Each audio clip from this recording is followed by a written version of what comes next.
Doesn't really prove that effective though. It does get a few peel throws off though, before it ultimately dies. No, it isn't completely pointless. And they run away.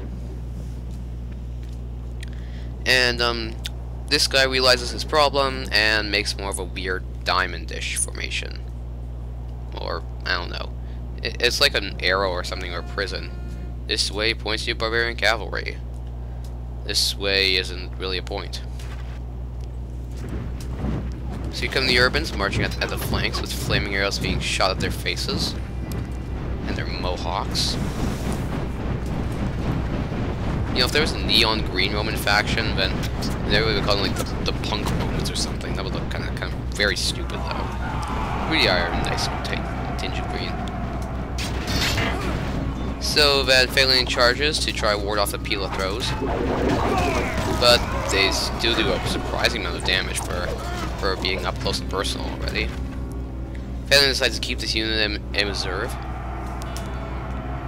and this guy makes the mistake of not properly guarding his flank, and also not engaging these units with all his units right away. But then he does, and his infantry is a bit faster than Yoctez's cav. It's only really half of this unit's actually charges before they break. But then this unit does charge properly. But that makes the Roman general die, because they're not actually allies. He sacrificed himself rather than leading his men. So yeah, that charge completely failed. It did kill a lot of Roman cohorts, but it also killed a lot of barbarian cav plus the general, so that sucks. This one's still alive even though it only has 20 men. So this guy has learned from his mistake and sends in more infantry to deal with Fegelein.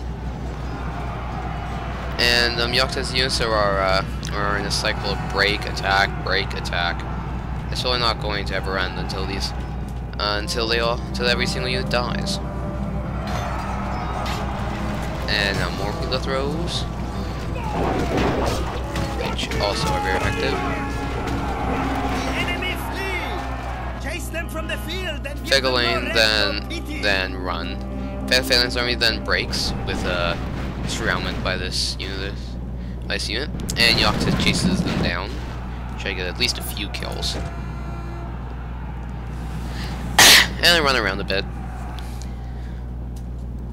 I chase down this unit, blah blah blah. Archer fire. And then he leaves one man standing as a messenger back to the Romans to tell of the treachery of the Gauls, which was the cause of the Gaulish War during the Roman Civil War, and for some reason the Armenians were there too. And that charge was a complete fail, and Yoctez's cavalry routes. And shouldn't this guy have won already? Or oh wait, could there be a secret unit waiting? Yes, it's Yoctez's general unit, which I didn't show to you before because I wanted it to be suspenseful. And then here's Vercingetorix, or whoever this guy is, running with his unit, issuing a lot of commands, so he goes really far behind. This guy really isn't prepared for this though. Some fires are shot in, and Yoctez charges into the archers, but the Roman cohorts get there just in time and run into the general. The general himself, actually, though, is back here fighting this Roman cohort. He's dead as a doorknob. Oh, what's this doornail?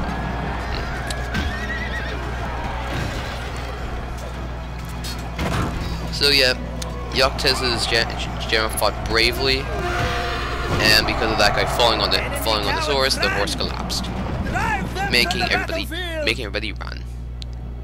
And this barbarian cav runs away too. But why hasn't the battle ended still? Is there no secret unit?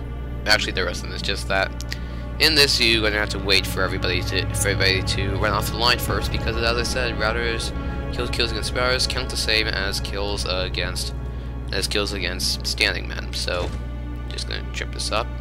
Maybe I'll just skip it. And here you can see the remains of the once proud Julii. And don't ask me why turning the recorder back on. I just decided to. The battle's almost over anyways. And here are the here are the 2 Sand people who died, clumped with all these barbarian cavalry, who came later, along with some Scipii and some Julii. Every faction is here but me.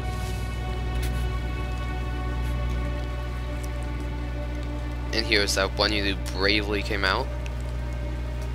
And here are those here are those guys that died fighting the general. And then the game ends in defeat.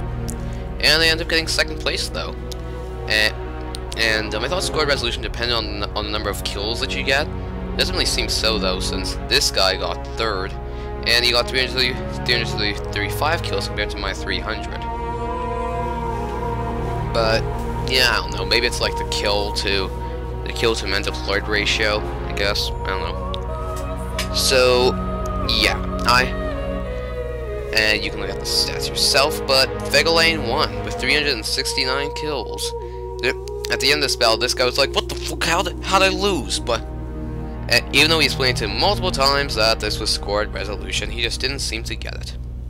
So yeah, good game to all my opponents, and see you next time.